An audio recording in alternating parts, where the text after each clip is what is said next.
Jauhi gosip. Sekali lagi saya bilang, jauhi gosip. Pungwanina, jangan menggosip. Sudah? Karena memang gosip itu menurut Stephen R. Covey sangat berbahaya. Mendengarkan gosip adalah seperti menerima harta curian, dan itu membuat kita bersalah sama seperti penjahatnya. Gosip adalah sesuatu yang tidak bisa dipertanggungjawabkan.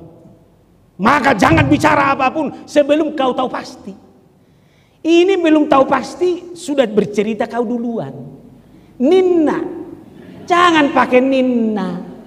Katanya, jangan pakai katanya. Yang kau lihat itu yang kau bicarakan. Yang kau tahu kadang harus saya diamkan. Sebagai pendeta BHM Sonido, saya sering ingatkan kepada teman-teman saya pendeta, tidak semua yang kau dengar harus kau jawab. Tapi ingat, komunikasi dan relasi seorang pendeta kepada siapapun harus terbangun terus.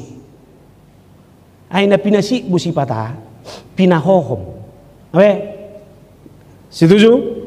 Mulai sonari, so tungadong pipanggusip.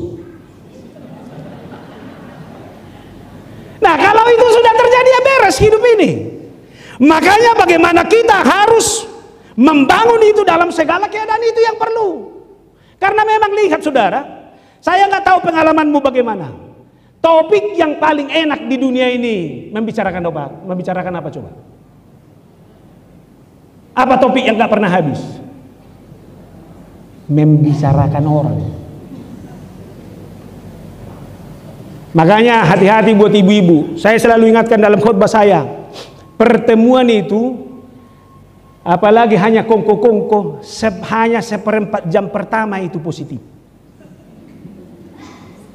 Setelah itu sudah mulai, tahu nggak, istri preses katanya baru nenggolan ya, katanya nggak tahu siapa itu. Lihat, dari nadamu baru sudah mulai mengejek, sudah mulai ada sesuatu.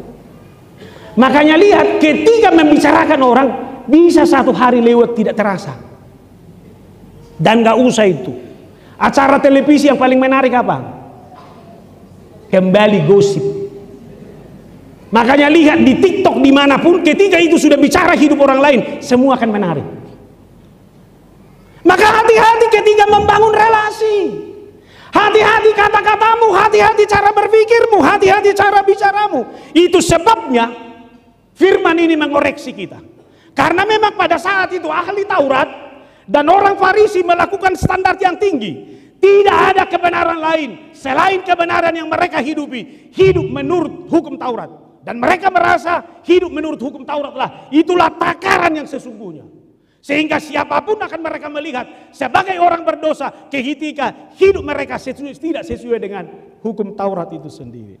Maka saudara, ketika firman ini mengajak kita jangan menghakimi, yang pertama alasannya adalah penghakiman adalah milik Allah.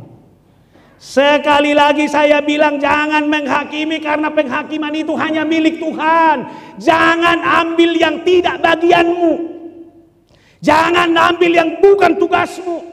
Jangan ambil yang tidak hakmu. Penghakiman itu hanya milik Allah. Maka siapapun di dunia ini yang mau menghakimi, itu artinya kamu sudah sama seperti Allah. Maka lihat ayat yang kedua itu. Karena dengan penghakiman yang kamu pakai untuk menghakimi, kamu akan dihakimi. Dan ukuran yang kamu pakai untuk mengukur akan diukurkan kepadamu. Kalau kau menghakimi sekarang, apa yang kau buat menghakimi itu, itulah yang diukurkan Tuhan nanti sama kamu. Makanya berhenti. Sudah? Jauhkan ini, itu bukan urusanmu. Tugasmu kerjakan, jangan ambil tugas orang lain. Apalagi itu adalah Allah. Jangan pernah buat dirimu menjadi Allah dalam hidup ini.